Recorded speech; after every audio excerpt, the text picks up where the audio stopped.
Hello everyone. Today we are going to discuss in inspiring topic how to find your unique voice. Everyone has their own ideas, talents and personality, but many people struggle to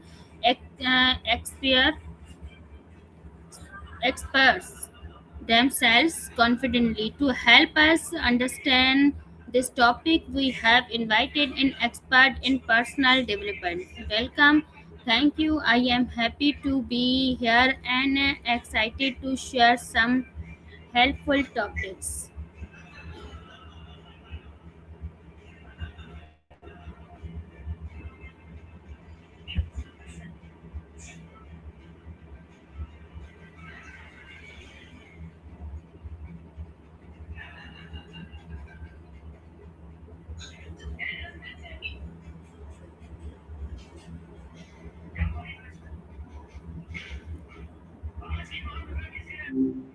Hello, Maya. Hi, what's up?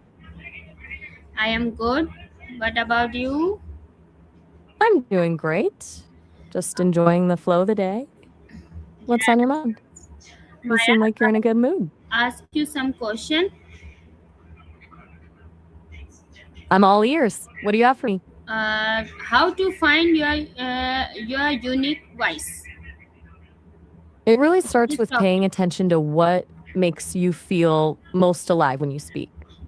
Think about the topics that make you forget you're even practicing a language because you're just so excited to share your point of view.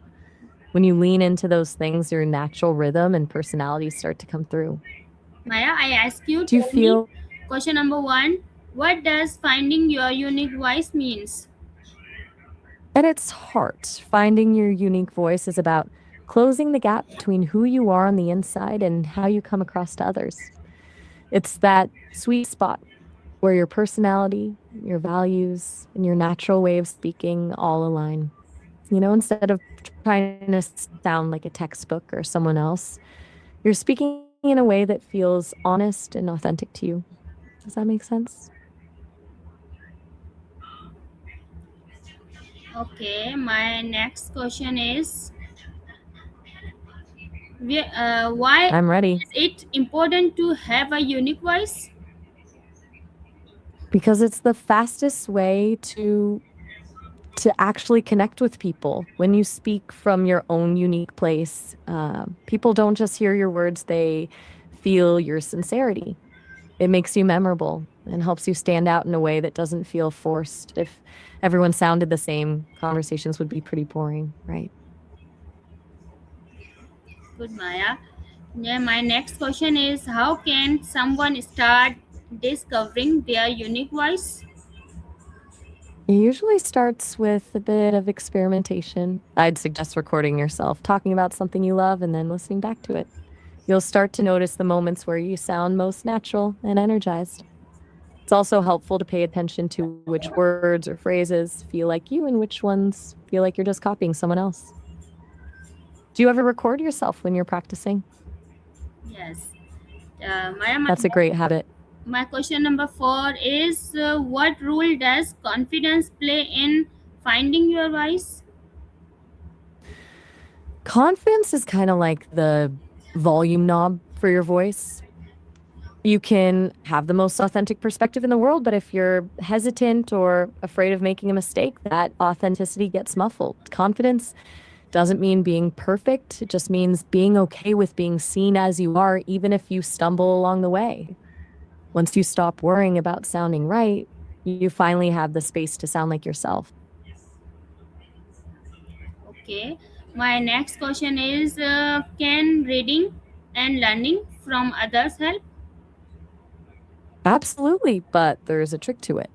It's all about using other people as a spark, not a blueprint. When you read a book or listen to a great speaker, don't try to copy their style. Instead, ask yourself, what about this moves me? Or why do I like how they said that?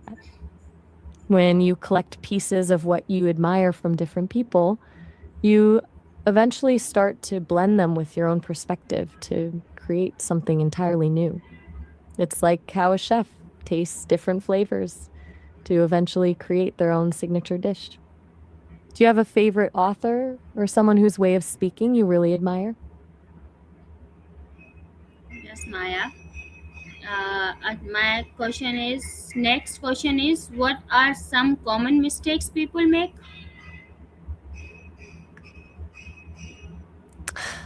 The biggest one is definitely trying too hard to sound professional or correct.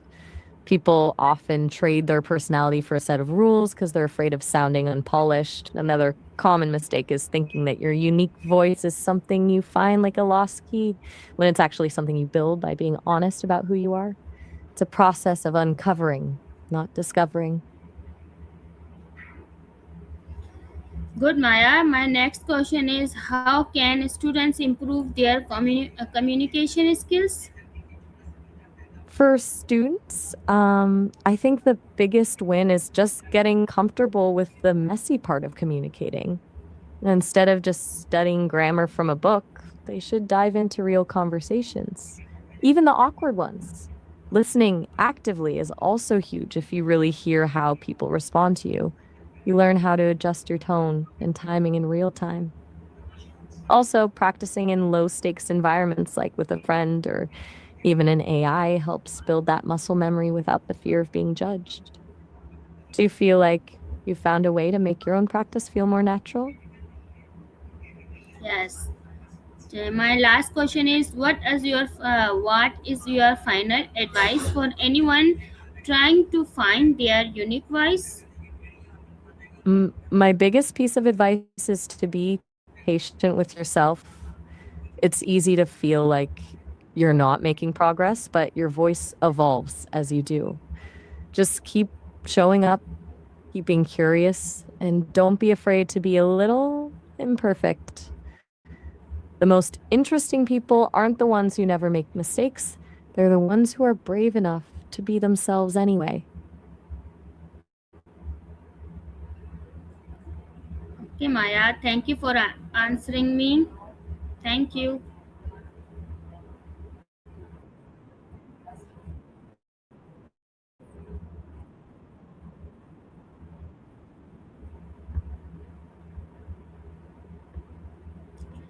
Thank you for sharing these wonderful insights. Today, I learned that finding our unique voice requires self awareness, confidence, practice, and honesty. By believing in ourselves and expre- expre- expressing our ideas with confidence, we can become better communicator and stronger individual.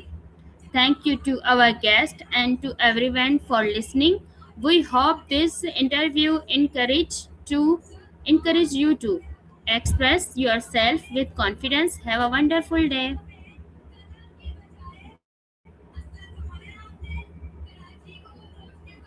Thank you.